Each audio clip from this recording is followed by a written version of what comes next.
뉴욕시 정부가 지원하는 방과 후 학교 프로그램이 확대돼야 한다는 목소리가 높아지고 있습니다. 지난해 뉴욕시 고등학교 졸업률이 역대 최고를 기록했습니다. 뉴저지주가 일자리 창출을 위해 잡스 뉴저지를 공개했습니다. 저소득층 식비 지원 프로그램 수혜자의 기준을 강화하는 내용을 담은 개정안의 시행을 막기 위해 15개 주에서 소송을 제기했습니다. 연방국세청의 세금 감사 강도가 이전보다 높아질 예정입니다. 주미 대사관 직원이 국고를 횡령해 크루즈 여행을 한 사실이 드러났습니다. 홍콩 익스프레스 에어에서 원정 출산을 막기 위해 비행기 탑승 전 임신 테스트를 요구했습니다. 주말부터 뉴욕 일원의 기온이 급격히 낮아질 것으로 예상됩니다.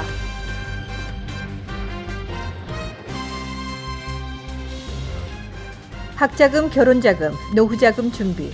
뉴 밀레니엄 뱅크가 알뜰한 적금 상품을 준비했습니다. 3년 만기 적금 연이율 무려 2.65%, 무려 2.65%. 뉴 밀레니엄 뱅크와 함께 미래를 준비하세요. FDIC member and equal housing lender.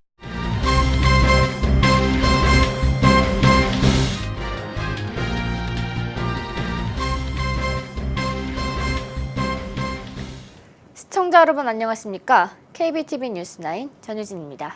첫 번째 소식입니다. 뉴욕시 정부가 지원하는 방과 후 학교 프로그램이 확대돼야 한다는 목소리가 높아지고 있습니다. 시 전역 정치인들이 시의회에 조례안을 상정했습니다. 박정훈 기자의 보도입니다.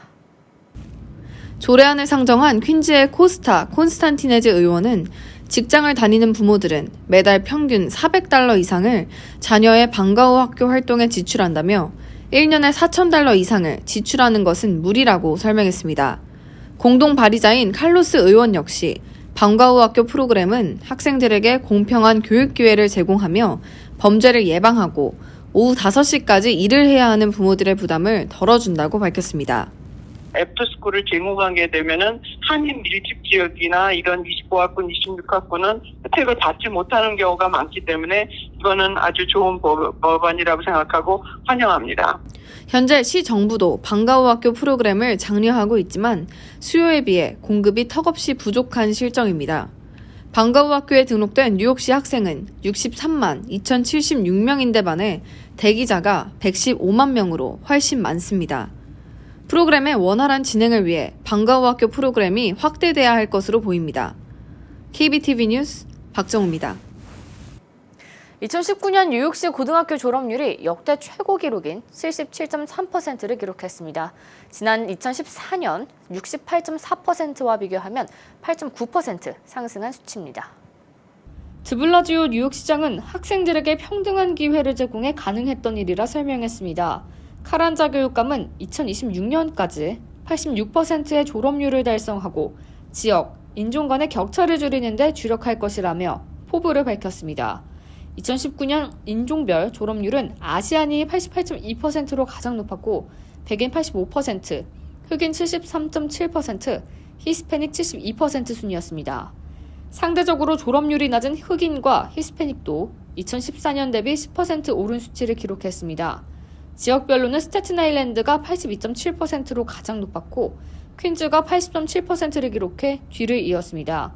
시 교육국은 현재 직업적 연계성을 높이기 위한 수업들과 최소 5개 이상의 AP 수업에 참여시키고 있습니다.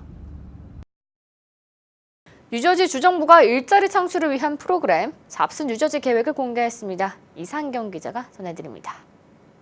미들섹스 카운티 직업기술학교 이스트 브록스워 캠퍼스에서 필 머피 뉴저지주 주지사는 뉴저지주가 앞으로도 성공적인 경쟁력을 갖추기 위해서는 높은 기술력 등 고급 인력을 원하는 고용주들의 요구와 구직자들의 능력 간의 격차를 해소해야 한다고 발언했습니다. 잡스 뉴저지를 통해 일자리를 찾는 이들에게 핵심적인 교육은 물론 기업과의 연결점을 찾아줌으로써 더 강하고 공정한 경제를 가꿀 것이라고 밝혔습니다. 잡스 뉴저지는 3가지 전략을 듣고 있습니다. 첫 번째로 기회의 접근성 확대, 대학 학사 성취 장려, 대학 학업 성취도 향상 장려 프로그램의 지원금을 운영하기로 했습니다. 두 번째로 장애인 전과자 이민자에게 교육의 접근성 확대를 들었습니다. 시대의 흐름에 맞는 교육 및 훈련을 통해 각종 산업에 요구되는 능력을 기를 수 있도록 각 산업의 인턴십 프로그램 확대, 미래 산업 연구 태스크포스 구성, 고급 대학교 직업훈련 프로그램 강화, 재취업 프로그램 등을 시행을 추진될 예정입니다. 마지막으로 기업 구직자 연결입니다. 고용주와 구직자 간의 네트워크 강화를 추구하겠다고 밝혔습니다. KBTV 뉴스 이상경입니다. 뉴욕주 검찰청과 뉴저지 검찰청 등 13개 주의 검찰이 도널드 트럼프 행정부를 상대로 저소득층 식비 지원 프로그램 수혜자의 기준을 강화하는 내용을 담은 개정안의 시행을 막기 위해 소송을 제기했습니다. 그들은 이 규정이 국가의 경제와 주민들을 위험에 빠뜨리는 행위라고 주장하고 있습니다. 자세한 소식 김은지 기자가 전해드립니다. 연방농무부는 오는 4월부터 각 주의 신하카운티의 실업률이 6%가 넘지 않는 경우 부양가족이 18세에서 49세 사이의 비장애인 성인은 3년 사이 최소 일주일에 20시간을 그리고 3개월 이상 근무해야 식비 지원 프로그램 수혜 자격이 주어지도록 하는 내용의 새로운 규정을 시행합니다. 이에 13개 주 검찰은 트럼프 행정부를 상대로 소장을 제기했습니다. 소장은 연방농무부가 새로운 규정을 마련하는 데 있어 절차를 위반했을 뿐 아니라 국가의 경제와 주민들을 위험에 빠뜨렸다는 내용을 담고 있습니다. 레티샤 제임스 뉴욕주 검찰총장은 강화된 규정은 이미 가난으로 고통받고 있는 주민들을 거리에 나앉게 할 것이라며 결국 정부는 의료비용과 노숙자를 위해 예산을 늘려야 할 수밖에 없어 어려움을 겪게 될 것이라고 경고했습니다. KBTV 뉴스 김은지입니다. 연방국세청이 예산 확보와 함께 감사 인력 충원에 나서면서 세무 감사 강도가 예전보다 더 높아질 예정입니다. 올해 세금 보고는 어느 해보다 더 꼼꼼하게 준비해야 할 것으로 보입니다. 자세한 내용 정미진 기자가 전해드립니다. 연방국세청은 2020년 3억 6,200만 달러의 예산을 확보했습니다. 그리고 가장 먼저 감사 인력 충원에 나섰습니다. 지난해 1만 명에 가까운 인력을 충원한 데 이어 5천 명을 추가 충원할 계획도 세워놨습니다. 한때 예산 부족으로 직원 수가 2만 명 이하로 줄어들면서 부실 세금 보고 감사가 도마에 오른 전례를 없애겠다는 의도로 풀이됩니다. 이 같은 조치는 한인 스몰 비즈니스 업주들 사이에서 논란이 되고 있습니다. 스몰 비즈니스는 규모가 작다 보니 수입을 줄여 세금 납부액을 줄이는 업주들이 많았기 때문입니다. 연방국세청의 자료에 따르면 스몰 비즈니스 수입 보고 오류율은 56%에 달합니다.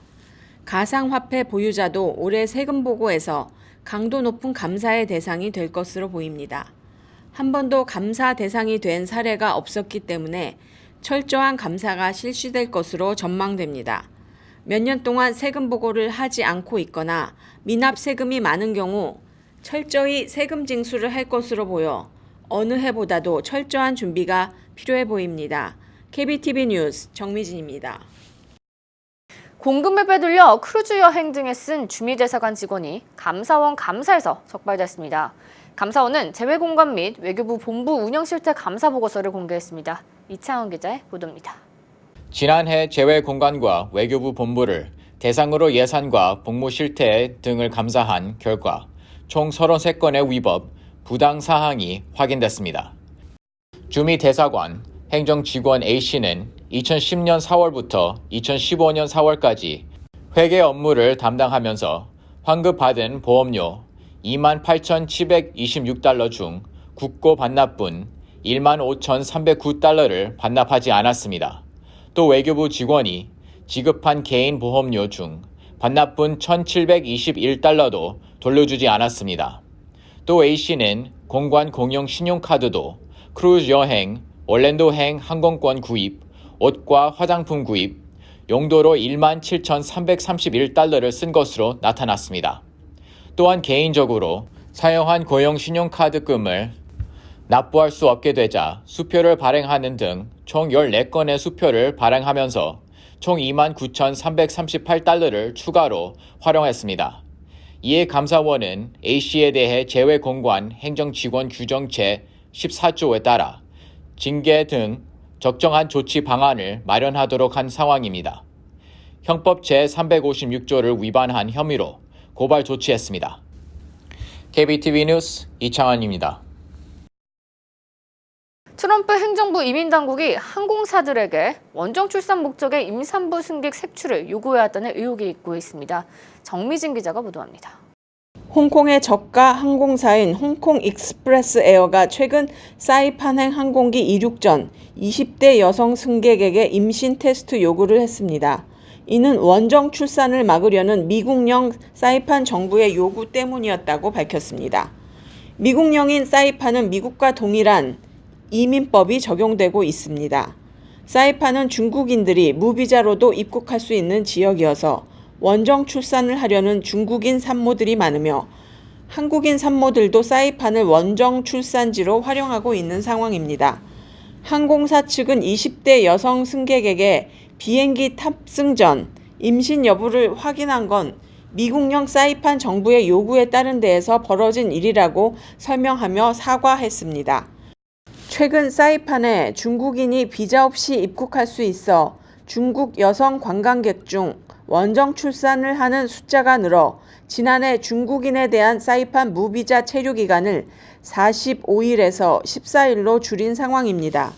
KBTV 뉴스 정미진입니다.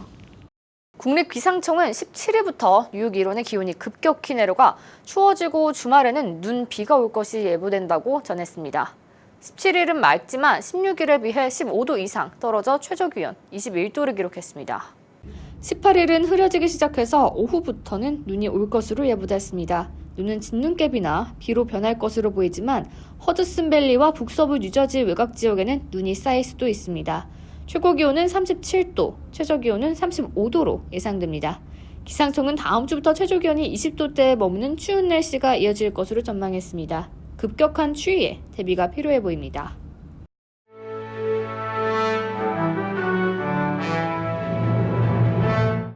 사건 사고입니다. 어제 오전 9시 40분경 퀸즈 플러싱 메인 스트리트 인근의 한 건물 외벽 하판이 떨어져 행인 한 명이 사망하는 사고가 발생했습니다. 사고 직후 여성은 퀸즈 프레스비테리언 병원으로 이송됐지만 결국 숨진 것으로 확인됐습니다. 사고가 발생한 건물은 그동안 여러 차례 빌딩국으로부터 규정 위반 지적을 받았으나 시정되지 않은 것으로 알려졌습니다. 이날 피터 시의원은 건물주와 뉴욕시 관계자들이 건물 외벽 안전을 거듭 확인할 수 있도록 조치를 취할 것이라고 밝혔습니다. 어제 오전 4시경 브루클린에서 길을 건너던 60대 여성이 사설 쓰레기 수거업체 트럭에 치여 사망하는 사고가 발생했습니다. 뉴욕시경은 여성이 쓰레기 수거 트럭과 부딪힌 뒤 몸이 트럭 밑으로 들어간 채 끌려가다 몸이 절단된 것으로 보인다고 밝혔습니다. 지리적 특성상 트럭 운전자가 사고가 난지 모를 가능성도 배제할 수 없는 상황이지만 경찰은 사고 현장에 머물지 않고 도망간 뺑소니 트럭과 운전자를 수배 중에 있습니다. 같은 날 오전 9시경 B41 버스에서 브루클린 인근 지역에 내리던 여성이 버스에 치여 숨지는 사고가 발생했습니다. 발이 문에 끼어 거리에 넘어지면서 버스에 깔린 것으로 조사됐습니다. 사고 직후 그녀는 병원으로 이송됐지만 끝내 숨을 거뒀습니다.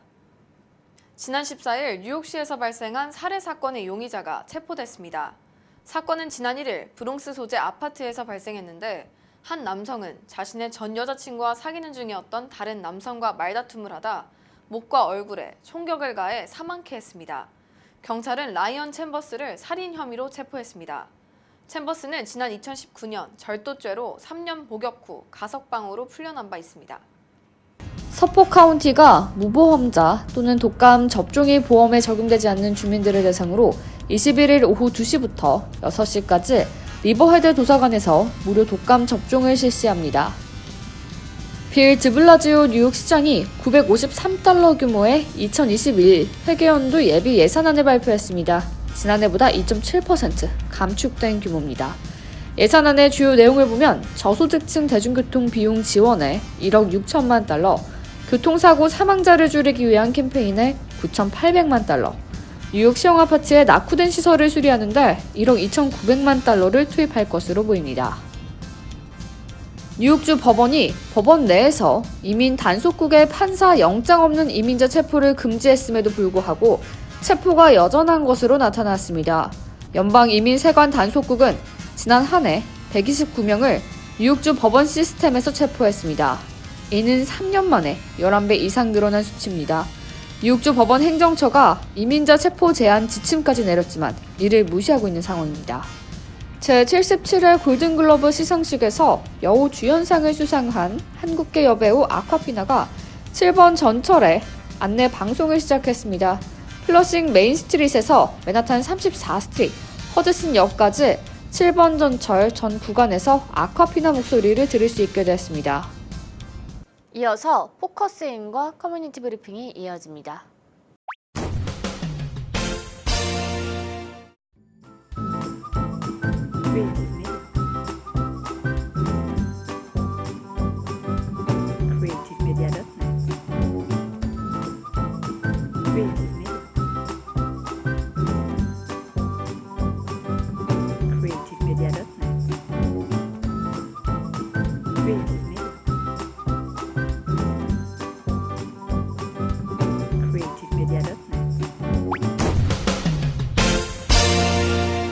이어서 환율과 증시 전해드립니다.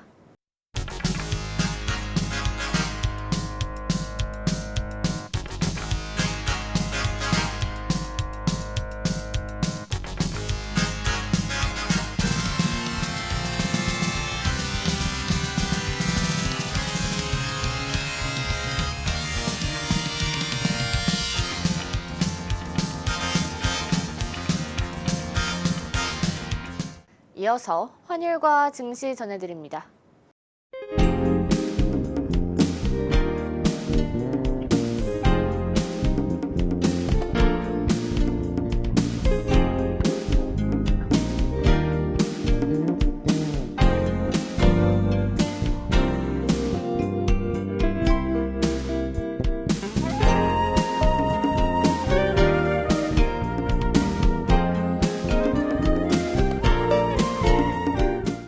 오늘도 KBTV 뉴스9을 시청해주신 여러분 고맙습니다. 편안한 저녁 보내시기 바랍니다.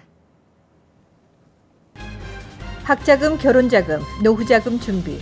뉴 밀레니엄 뱅크가 알뜰한 적금 상품을 준비했습니다. 3년 만기 적금 연이율 무려 2.65%, 무려 2.65%. 뉴 밀레니엄 뱅크와 함께 미래를 준비하세요. FDIC member and equal housing lender.